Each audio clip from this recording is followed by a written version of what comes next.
Gehlot cabinet की अहम बैठक। कोरोना पर काबू पाने के लिए की गई चर्चा। कैबिनेट से पहले सभी जिलों के अधिकारियों के साथ की थी समीक्षा बैठक। राजस्थान में लगातार बढ़ रहा है कोरोना का कहर। नेता प्रतिपक्ष राजेंद्र राठौड़ कोरोना संक्रमित। कांग्रेस विधायक रफीक खान भी पॉजिटिव। होम क्वारंटीन में मुख्य सचेतक महेश जोशी। बुधवार को उद्योग विभाग की 2 बैठक लेंगे मुख्य सचिव राजीव स्वरूप। सुबह 11 बजे एम्पावर्ड कमेटी की बैठक। मुख्य चुनाव आयुक्त सुनील अरोड़ा ने जयपुर में की अहम बैठक। कोरोना को ध्यान में रखकर चुनावी तैयारियों के निर्देश। वेबिनार और वीडियो कॉन्फ्रेंसिंग से बैठक की नसीहत। और जयपुर में दर्दनाक हादसा। क्रेटा पर पलटा ट्रेलर। एक शख्स की मौत, एक की हालत गंभीर।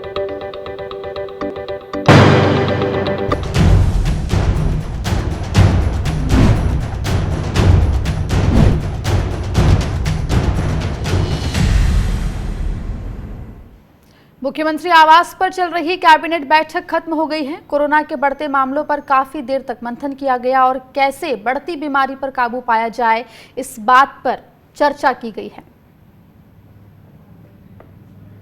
तो आपको बता दें, राजस्थान में कोरोना के बढ़ते मामलों के ऊपर आज कैबिनेट की बैठक की गई है। अधिक जानकारी के लिए रुक करेंगे हमारे संवाददाता रामस्वरूप का, जो जयपुर से हमारे साथ जुड़ गए हैं। रामस्वरूप, तो मुख्यमंत्री आवास पर कोरोना संक्रमण को लेकर जो बैठक चल रही थी, क्या कुछ जानकारी उसको लेकर अब आ रही है?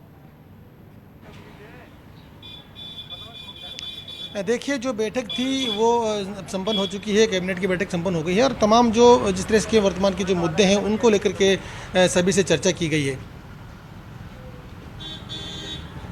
जी रामस्वरूप, तो बैठक खत्म हो गई, लेकिन क्या कुछ इस बैठक में तय हुआ? क्योंकि राजस्थान में 5 विधायक कोरोना संक्रमित हो गए हैं, तो लगातार कोरोना का संक्रमण पूरे राजस्थान में बढ़ता जा रहा है, तो उसको रोकने के लिए क्या एक्शन प्लान इस बैठक में बनाया गया है? देखिए, बैठक में सभी तमाम जो जिलों के जिला कलेक्टर हैं उनको इस वीडियो कॉन्फ्रेंस के माध्यम से जोड़ा गया था। कोरोना की जो बैठक हुई थी उस समीक्षा बैठक थी, तो उसमें तमाम जो सरकार के द्वारा जो गाइडलाइन जारी की गई है, जो हेल्थ प्रोटोकॉल जारी किया गया है, उसके साफ तौर से सख्ती से पालना के निर्देश दिए गए हैं। हालांकि हम देखते हैं कि पिछले करीब 10-15 दिनों में प्रतिदिन करीब 1400 से ज़्यादा की संख्या में नए मरीज देखने को मिल रहे हैं और ख़ासतौर पर कई जनप्रतिनिधि भी कोरोना की चपेट में आ गए हैं। राजस्थान हाईकोर्ट में भी आज कई और कर्मचारी और वकील जो है वो आज कोरोना के संक्रमण की चपेट में आए हैं। तो ऐसे में कह सकते हैं कि पूरे प्रदेश में कोरोना का जो दायरा है वो लगातार बढ़ रहा है। जनप्रतिनिधि बहुत कई संख्या में जो है वो भी कोरोना संक्रमित हुए हैं। हमने देखा कि प्रताप सिंह खाचरियावास जो है वो भी कोरोना संक्रमित भी हो चुके हैं। बाकी अशोक लाहौटी हैं, चंद्रभान सिंह आक्या है, ऐसे कई विधायक हैं, रामलाल जाट है जो इस कोरोना की चपेट में आए हैं। कांग्रेस के विधायक हैं आदर्श नगर से रफीक खान, वो भी कोरोना की चपेट में आए हैं। और विधानसभा के जहां मुख्य सचेतक का कार्यालय होता है, जहां पर वहां का कर्मचारी भी एक कोरोना पॉजिटिव आज पाया गया है। तो उसके बाद में मुख्य सचेतक जो महेश जोशी हैं उन्होंने खुद को 7 दिन के लिए होम क्वारंटाइन कर लिया। उन्होंने साफ तौर पे अपने कार्यकर्ताओं को बोल दिया कि वे अब किसी से भी आगामी 7 दिनों तक मुलाकात नहीं करेंगे और अगर किसी को कोई ज़रूरी काम हो और तो वे ऑफिस के मोबाइल नंबर और जो लैंडलाइन नंबर है वहाँ पर संपर्क कर सकते हैं, जनता से जुड़े रहेंगे, लेकिन मुलाकात वो किसी से नहीं कर पाएंगे। तो ऐसे में सरकार का यही प्रयास है कि कैसे ही करके कोरोना पर नियंत्रण पाया जा सके। लेकिन ये हम देख रहे हैं कि तमाम प्रयासों के बावजूद भी कोरोना का जो दायरा है वो लगातार बढ़ रहा है। करीब 1000 से ज्यादा मरीजों की मौत भी प्रदेश में बैठक आज कैबिनेट की ली गई है।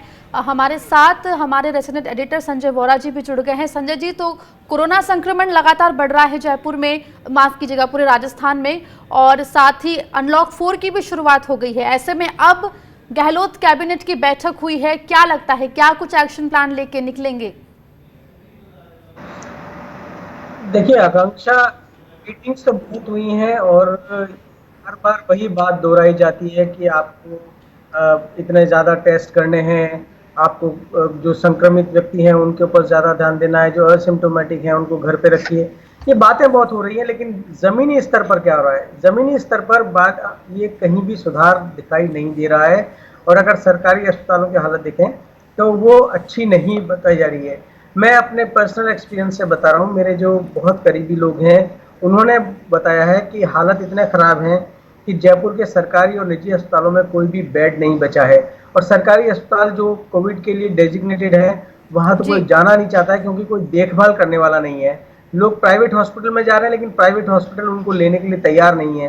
तो सवाल ये है कि आप मीटिंग करके कितनी भी बातें करते रहें, लेकिन अगर आप उनको अमल में नहीं लाएंगे तो ये स्थिति बद से बदतर होती जाएगी। और अब पहले ये जयपुर के एक छोटे से एरिया में था, अब ये सबब उसमें फैल रहा है और बहुत तेजी से। जी संजय जी, आप हमारे साथ बने रहें।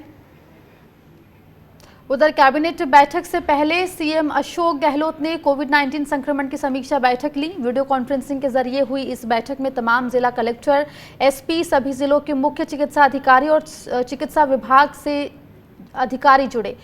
राजस्थान में कोरोना संक्रमण का दायरा लगातार बढ़ रहा है। ऐसे में इस पर नियंत्रण पाने के लिए सभी आवश्यक कदम उठाने के दिशा निर्देश दिए गए हैं। वहीं कोरोना को लेकर सरकार की गाइडलाइंस को सख्ती से पालन कराने के निर्देश भी दिए गए हैं। रामस्वरूप हमारे संवाददाता लगातार हमारे साथ जुड़े हुए हैं। रामस्वरूप, तो कैबिनेट की बैठक तो हुई है, उससे पहले सीएम अशोक गहलोत ने समीक्षा बैठक भी की, जिसमें तमाम चिकित्सा अधिकारी और लोग जुड़े जो इस पूरे कोविड-19 संक्रमण को रोकने के लिए काम पे लगे हुए। उनकी समीक्षा बैठक में क्या कुछ बात हुई और क्या कुछ निकल कर आया है? देखिए, समीक्षा बैठक में तमाम जिला कलेक्टर्सों को, तभी हम जो एसपी है उनको जोड़ा गया था और साथ में जो स्वास्थ्य विभाग के जो अधिकारी हैं उनको भी जोड़ा गया।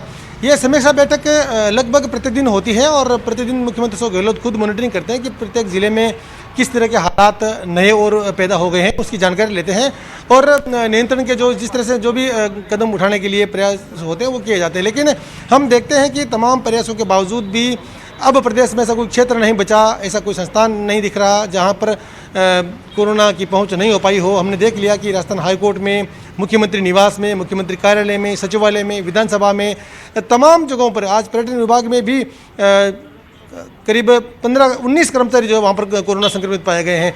तो हम देख रहे हैं कि अब ऐसा कोई जगह अछूती नहीं रही नज़र आती है जहाँ पर कोरोना अपनी दस्तक नहीं दे रहा है। तमाम प्रयासों के बावजूद भी लगातार कोरोना का संक्रमण बढ़ रहा है। हर बार हम देखते हैं कि मुख्यमंत्री अशोक गहलोत समीक्षा बैठक के बाद में जब कभी मीडिया से रूबरू होते हैं तो वो वही कहते हैं कि अभी कोरोना आने वाले दिनों में किस स्थिति में जाएगा इसका अंदाज़ा लगाना बहुत मुश्किल है, क्योंकि कई जो एक्सपर्ट हैं उनका ये कहना है कि आने वाले कुछ महीनों में इसका जो दायरा है वो और बढ़ेगा। तो स्थितियाँ सामान्य कब होगी अभी कुछ नहीं कहा जा सकता। अभी तो यही है कि जो कोरोना फैला हुआ है उससे बचे कैसे।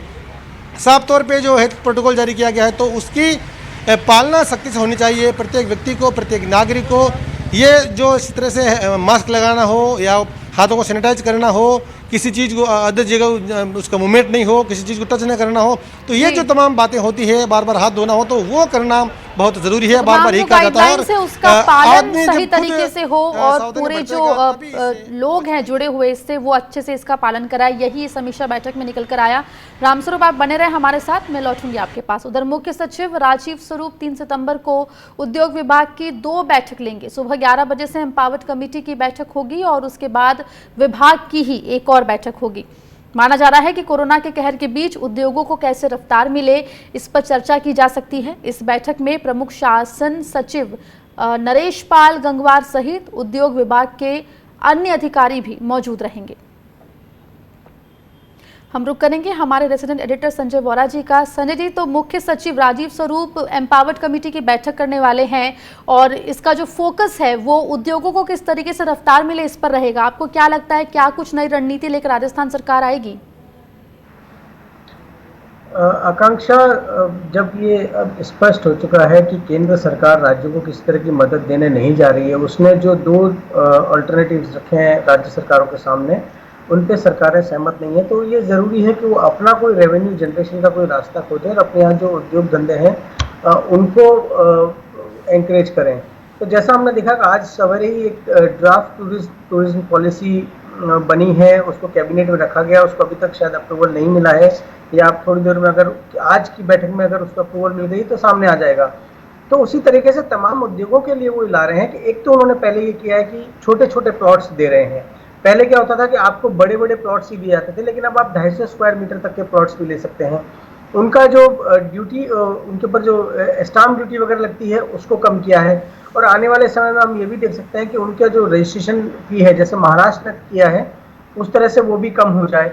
और इनके जो बिजली वगैरह का जो समस्याएं हैं, उसमें जो उनको रियायतें दी जानी है, जो ये मांग कर रहे हैं कि इनको बिजली के बिलों वगैरह में रियायत दी जाए, वो दी जा सकती है। और सरकार अगर चाहे तो इनके जो अर्बन जो टैक्स वगैरह हैं, लैंड यूज टैक्स वगैरह, उनमें कुछ कमी कर सकती है।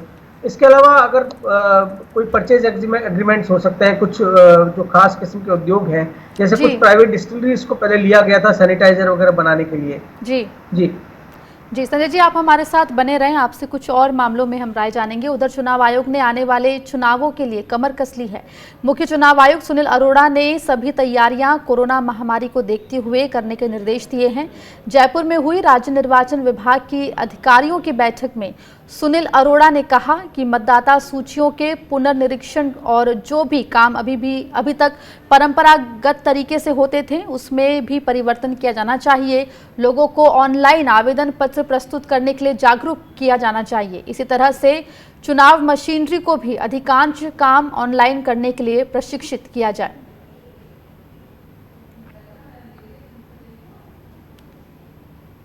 रुक करेंगे संजय जी का, जो लगातार हमारे साथ जुड़े हुए हैं। संजय जी, तो मुख्य चुनाव आयुक्त ने आज बैठक ली है, क्या कुछ चेंजेस जो है वो चुनाव प्रक्रिया में हम आगे देख सकते हैं?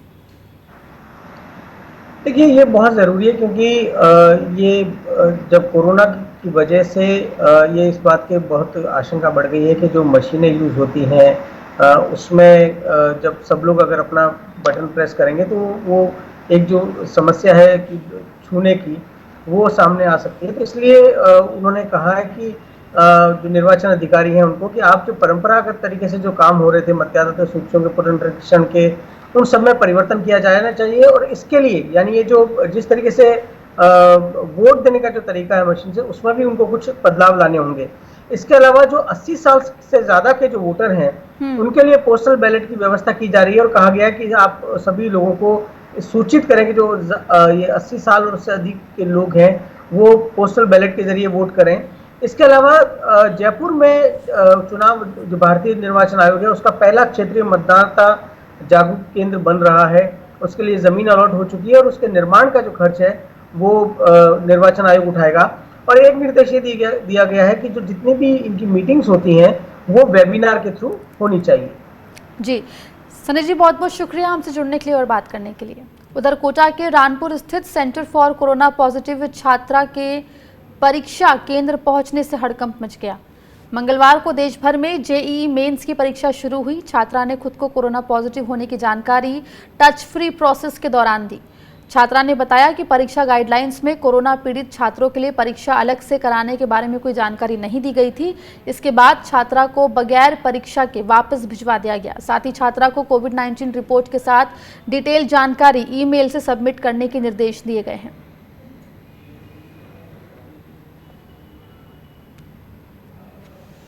उधर राजस्थान के जयपुर में एक दर्दनाक सड़क हादसा हो गया। चलती क्रेटा गाड़ी पर एक बड़ा ट्रेलर पलट गया। हादसा हीरापुरा चौराहे के पास अजमेर रोड पर हुआ। हादसे में घायल गाड़ी के ड्राइवर आशुतोष को अस्पताल ले जाया गया, जहां डॉक्टर्स ने उसको मृत घोषित कर दिया। मृतक आशीष जोधपुर के रहने वाले थे। इस हादसे में आशुतोष का भाई भी गंभीर रूप से घायल हो गया है। हादसा इतना भीषण था कि स्थानीय लोगों को गाड़ी का शीशा तोड़कर घायलों को बाहर निकालना पड़ा। तो तस्वीरें आप देख रहे हैं जहां अजमेर के पास, जहां पर एक क्रेटा गाड़ी पर ट्रेलर पलट गया। इसमें वाहन चालक की मौत हो गई। हालांकि साथ में जो लोग थे उनको अस्पताल पहुंचाया गया है। तस्वीरों में आप देख सकते हैं ये हादसा कितना भीषण था, जिसमें एक क्रेटा गाड़ी के ऊपर ट्रेलर पलट गया। आपको बता दें कि इस हादसे में एक व्यक्ति की मौत हो गई है, जबकि एक व्यक्ति को अस्पताल में भर्ती कराया गया है, जहां पर उसका इलाज लगातार जारी है। हादसे की तस्वीरों से आप अंदाजा लगा सकते हैं कि हादसा कितना भीषण रहा होगा। इसमें स्थानीय लोगों ने शीशा तोड़कर फंसे हुए लोगों को बाहर निकाला और उसके बाद अस्पताल पहुंचाया।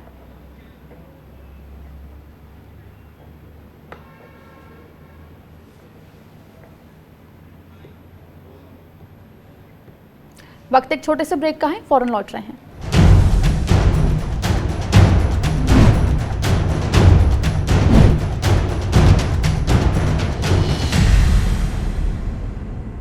At LPU, I got exposed to new age technologies like AI and big data at Centers of Excellence by Google, SAP and Oracle. These learnings helped me to get a job with Microsoft at a package of rupees 42 lakh. Think big, Lovely Professional University. सपने सच तब होंगे जब आप सपने देखना शुरू करेंगे। ये शब्द हैं उस शख्सियत के जिसके सपनों ने दी इस देश को एक नई उड़ान, डॉक्टर APJ अब्दुल कलाम। और ऐसे ही हर स्टूडेंट के सपने पूरे करेंगे हम, under best guidance of expert faculty team. Admission open in science and technology, humanities, social science, arts and sports. Doctor APJ Abdul Kalam university, Indore. For the details, contact 1800-300-26072। Stream कोई भी हो, बेस्ट करियर ऑप्शन के लिए है Bhabha university. Best faculty, world class infrastructure, scholarships, high tech labs, 27 acre of lush green campus, hostel facility, admissions open for engineering, pharmacy, dental, computer application, management and agriculture. Bhabha university at Hoshangabad road, Bhopal. Call 9165025500। RKDF university, a world class university, जहां students को ये ध्यान में रखकर पढ़ाया जाता है कि वो जॉब क्रिएटर्स बन सके, न कि सिर्फ job seekers. So join NIRF ranked university and become CEO of your company. At RKDF University, we focus on all-round development of a student. Courses offering BA, BCom, MA, MCom, BBA, MBA, BSW, MSW, B.Ed, D.Ed, M.Ed. Visit RKDF University at Gandhinagar, Bhopal, or call on toll-free number 1800-2700-320.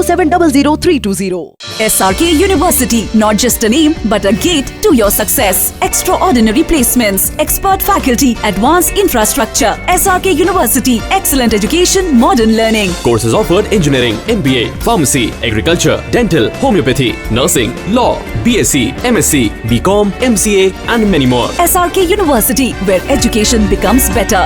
Admissions open. Call 70241-44981 or visit www.srku.edu.in.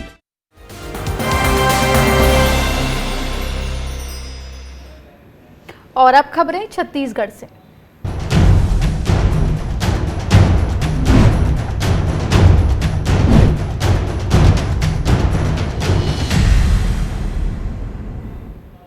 GST मुआवजे को लेकर केंद्र और राज्यों के बीच तनाव बढ़ता ही जा रहा है। राज्य सरकारें लगातार केंद्र पर जीएसटी का भुगतान करने का दबाव बना रही हैं। इसी कड़ी में छत्तीसगढ़ के वित्त मंत्री TS सिंहदेव ने कहा है कि केंद्र सरकार को जीएसटी लागू होने से राज्यों को हुए राजस्व नुकसान की भरपाई के लिए मुआवजे का पूरा और समय से भुगतान करना चाहिए और केंद्र को जीएसटी का बोझ राज्यों पर डालने के बजाय खुद जिम्मेदारी लेकर इसकी भरपाई करनी चाहिए। मेरा मत इस संदर्भ में स्पष्ट यही है और हमारे मुख्यमंत्री जी ने भी उसको लिख के पत्र निर्मला सीतारमण जी को भेज दिया है कि ये लोन जो लेना है वो केंद्र सरकार को लेना है, क्योंकि जो टैक्स जमा हो रहा है कॉम्पनसेशन सेस के खाते में वो केंद्र सरकार के माध्यम से ही कॉम्पनसेशन सेस के खाते में जा रहा है और एक जगह से लोन लिया जाकर और उसकी भरपाई की जाए, ये हमको सुनिश्चित करना चाहिए।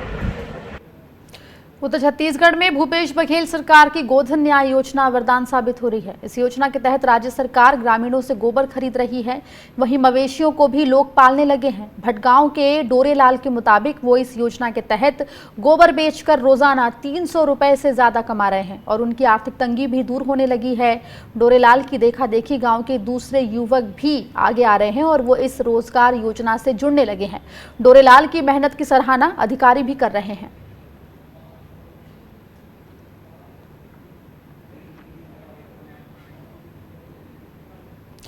छत्तीसगढ़ में विकास के दावे कितने हवा हवाई हैं, इसकी एक और बानगी सामने आई है। जशपुर के जबला गांव में सड़क नहीं है, जिसकी वजह से लोगों को काफ़ी दिक्कत होती है। हालात इतने भी गंभीर हो, गांव तक एम्बुलेंस नहीं पहुंच पाती। एक गर्भवती महिला को जब डिलीवरी पेन हुआ तो गांव वालों ने जुगाड़ के जरिए महिला को तकरीबन 5 किलोमीटर दूर खड़ी एम्बुलेंस तक पहुंचाया।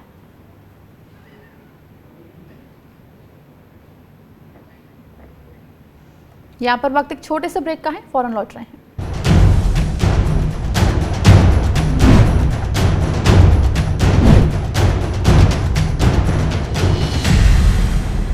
श्री सत्य साई यूनिवर्सिटी का एमपी में पहला AICTE न्यू दिल्ली प्रमाणित स्कूल ऑफ डिजाइन, जहां है industrial communication and textile design courses. या चुने श्री सत्य Sai university of technology and medical science, जहां है engineering, pharmacy, management, agriculture, homeopathy, law, dairy technology और BHMS जैसे कई कोर्सेज। अधिक जानकारी के लिए विजिट करें स्कूल ऑफ डिजाइन की वेबसाइट www.ssutms.co.in या कॉल करें 9826293590।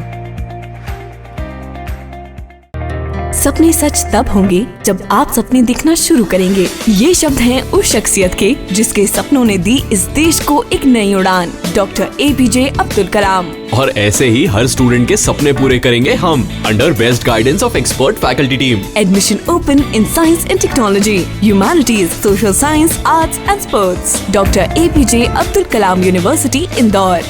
For the details, contact 180030026072। Stream कोई भी हो, बेस्ट करियर ऑप्शन के लिए है Bhabha university. Best faculty, world class infrastructure, scholarships, high tech labs, 27 acre of lush green campus, hostel facility, admissions open for engineering, pharmacy, dental, computer application, management and agriculture. Bhabha university at Hoshangabad road, Bhopal. Call 9165025500।